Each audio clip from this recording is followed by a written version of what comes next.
Hey, welcome to this week's episode of The Green Room. Man, we're so glad you're tuning in. Be sure to like and subscribe to this so you can share it with your friends, and we're hoping it's adding value to your groups each week. Hey, today we got Pastor Brian and Michelle with us. So Hello. Yay!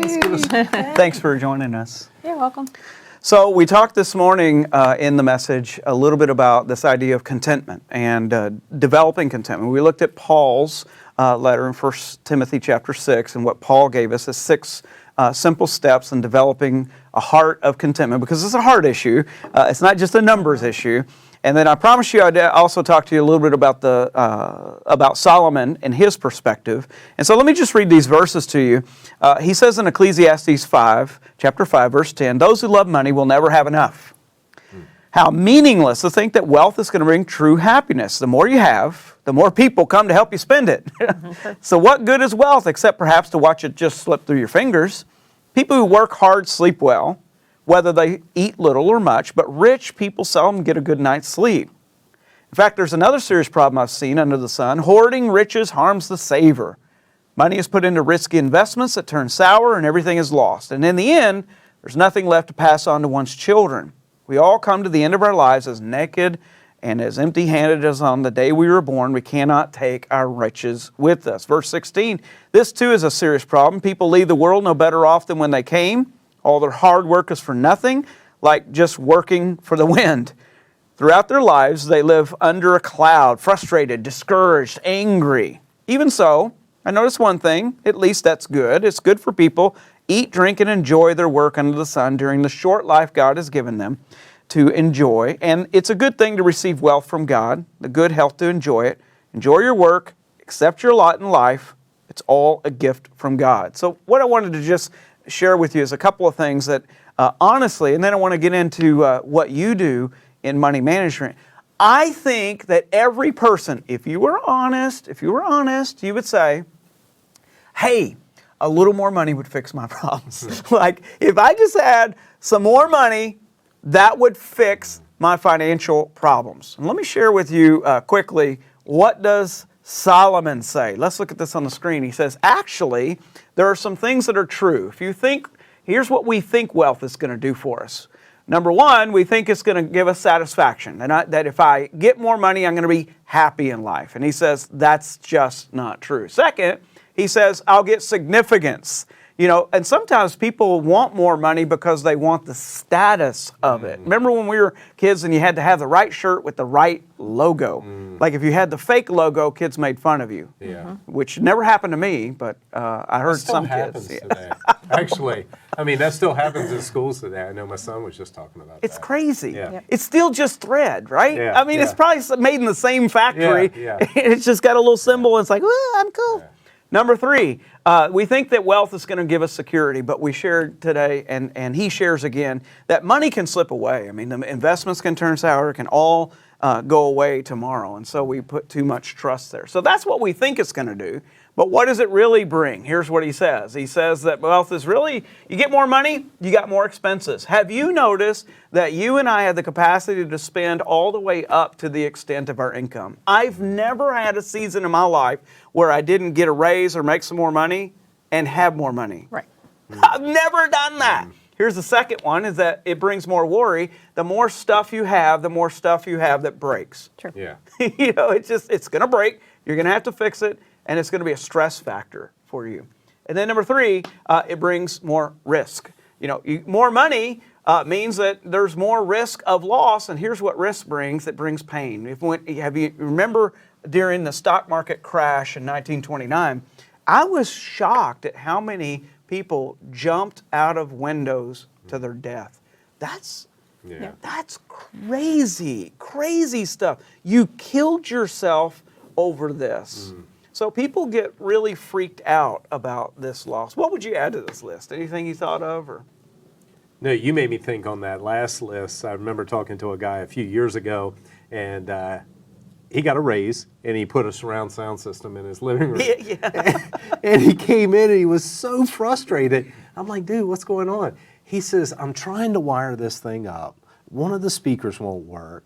It won't, do what it's supposed to do. I've just spent all this money trying to get this surround sound system in. And he goes, you know what? My old TV and my old system was just fine. Yeah. Why did I want to spend all this to add more frustration to my life? It was just one of those things. Well, you made me think of it because years ago I got this fancy surround sound. I had to wait till Lisa was out of town to put it in. Yeah, of course. And so I ran all these wires and I had it in every corner and speakers, and I turned it on and I had to watch, like a really cool action movie. Yeah. I want to feel the helicopter, Yeah. going over my head, and it did that.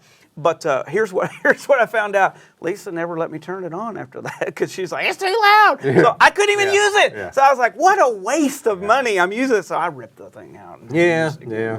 But it's crazy. We think we need something and we really don't need this stuff. It's just crazy, crazy stuff. So you tell me a little bit, Michelle. You work in an area of the church that helps people kind of get this stuff under control. Tell me a little bit about your ministry.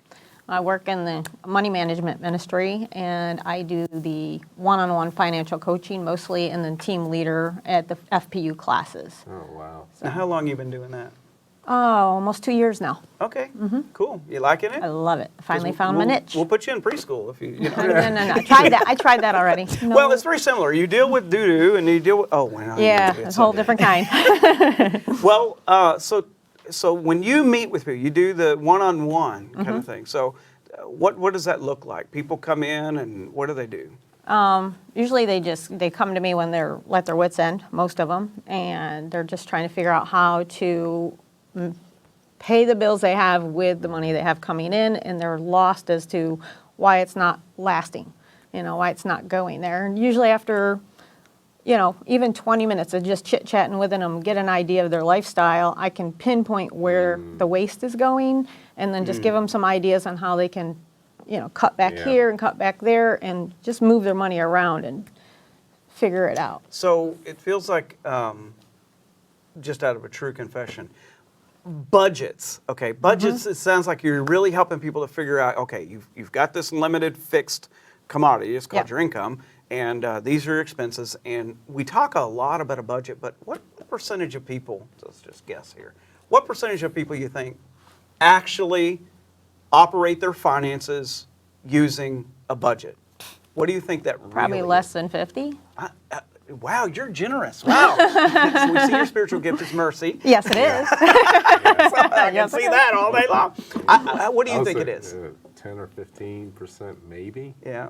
That's kind of what I was thinking, maybe 10%. Ouch, that's so sad. In fact, that's a good group question. Why don't you go around the group and ask people, get real with the group. How many of you use a monthly budget? It's a huge deal. It's a huge deal. So what about you? You using a budget? I am. So tell me about it. Tell me about your budget.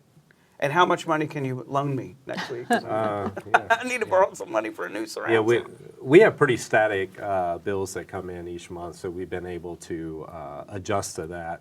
I will say that that's good and bad. Good that we're making ends meet each month. Bad that I know we're bleeding out some money in areas that we eat out probably a little bit too much, and that sort of thing. And I justify it by going, "Oh man, we're spending time with each other," and that sort of thing. But it really is money that we could save. But we're just we need to tighten it up. I need to be a little more diligent, and we're at a season of life for retirement, and a little more diligent on saving. Definitely. And it's very convicting when you did your buckets a few weeks ago with the balls and that sort of thing. And it's like, obviously given to God, you had that right off the top, and then, you had right immediately afterwards savings. It's that important. And we don't have that in our budget right yet at that high of a level. And so we really need to look at that a little bit more closely. But it's one of those things that you're never static. You're always kind of ebbing and flowing in your budget. So it's one of those ones. I mean, I was just talking to my wife the other day. I'm like, it's time. And Jim got me thinking about it on the green room a few weeks ago to shop her insurance again. Oh, yeah. Because I'm sure we're bleeding some money. Our kids are getting a Definitely. little bit older, so they're not at high risk with the insurance rates anymore. So it's just one of those places that we're at. Yep. So what do you see when folks come in? What are the biggest issues you see people struggle with in budget?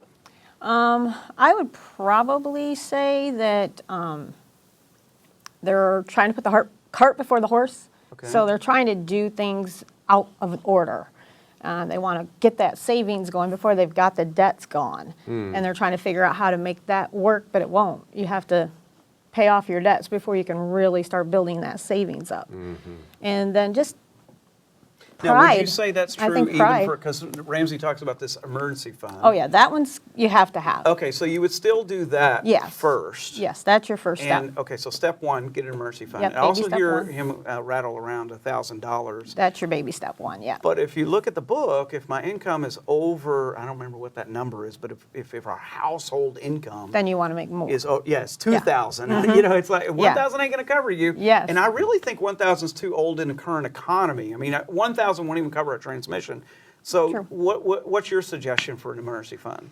Well, you start with 1,000. I mean, it's a lot for a lot of people. A lot of people struggle just Start to get there. that. Start with that. Would you then switch them if they got to 1,000? Would you then switch them immediately into debt elimination? Oh, definitely. Okay, so don't worry about getting a little bit more. Start on the debt. Yep. What are you seeing as some of the big debt issues that folks are struggling with?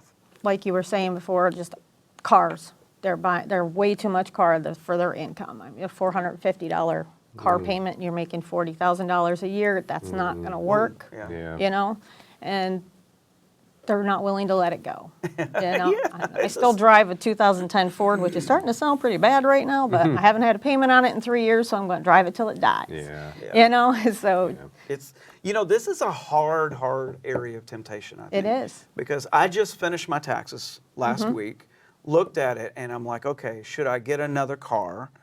And I've been driving this 1999 Subaru that's over 200,000 miles. It's literally rusting out because it went through the flood. And the transmission is messed up in it. So there's tons of reasons. It doesn't Yeah. even have carpet in it because I ripped that out. That was very economical rather than fixing it up. But you look at that and you go, okay, that's not going to buy a car. By the way, my income Right. tax is not going to buy a car. So the temptation immediately is, well, I'll start with that and then I'll do this.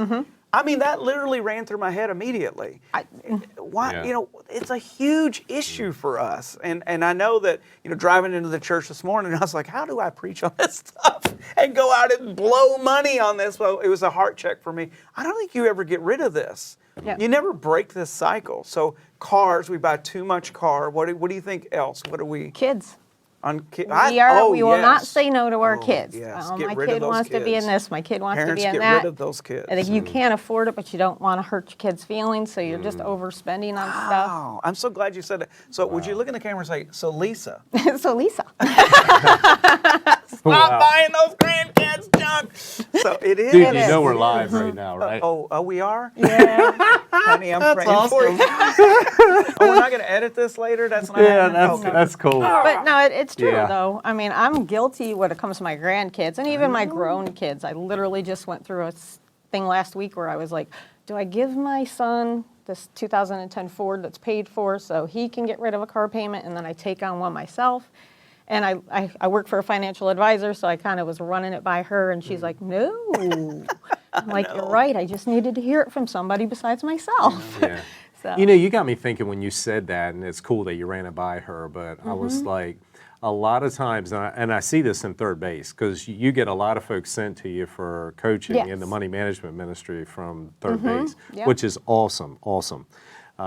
That's one of the steps coming out of there.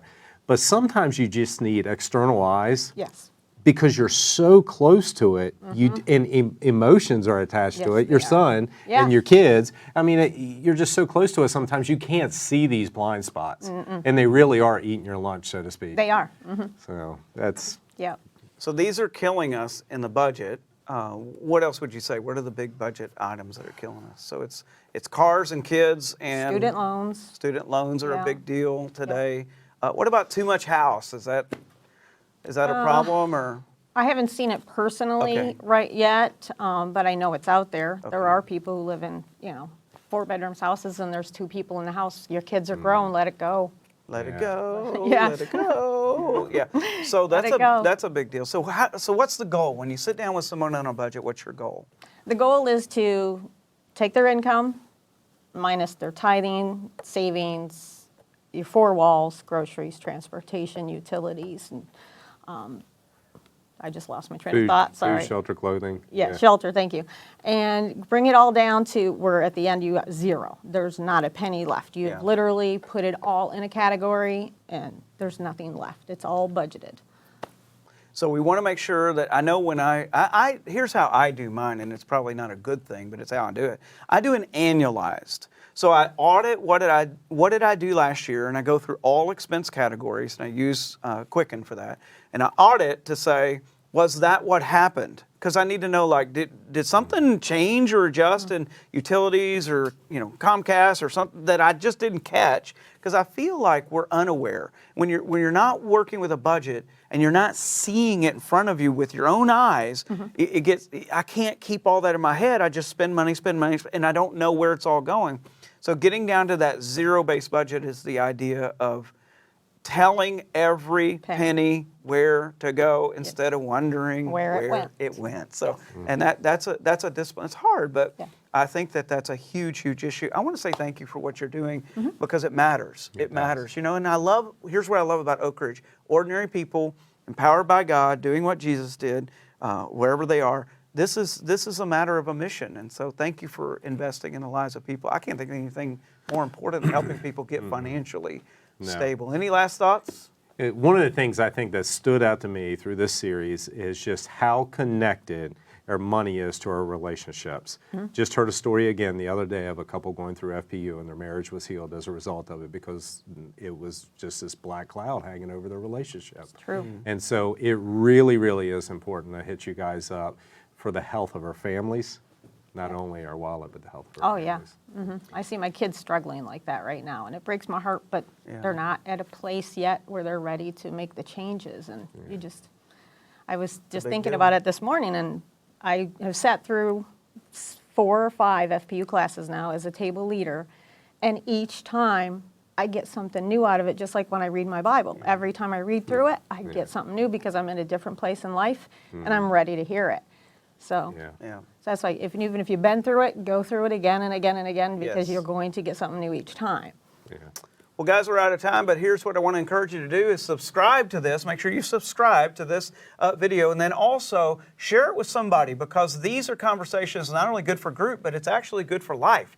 And then also give us a comment. Do you have a question that maybe we need to talk about and cover? But let's keep the conversation going. And until then, God bless you guys. We'll see you next time. See you guys. Bye.